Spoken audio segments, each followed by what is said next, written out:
ਇਹਦਾ ਕੰਮ ਹੀ ਕਰ ਰਹੇ ਸਨ। ਇਹ ਬਲਾਈ ਸਾਰੇ ਕੋਲ ਪਹਿਲੀ ਲੰਗਾਈ ਪੁੱਠੀ ਬਸ ਹੁਣ ਸੁਣਦੇ ਕਿਹੜੇ ਵੇ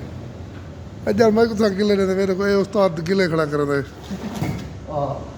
ਬਾਬੀ ਜੋ ਬੜੀ ਸਮਾ ਅੱਧਾ ਵੇ ਸੀ ਉਹਨਾਂ ਦੇ ਵਾਦਨ ਤੁਸਾਂ ਜਰਾ ਨਾ ਕੰਮ ਨਹੀਂ ਵੇ ਕਰਦੇ ਇਹ ਖਾਤਰ ਇਹਦੇ ਕੋਲ ਸਰੀਆ ਹੀ ਵੈਲਡ ਥी अकड़े चूड़िया चेक थियां पर हर शइ इनकी कोई समझ नहीं आती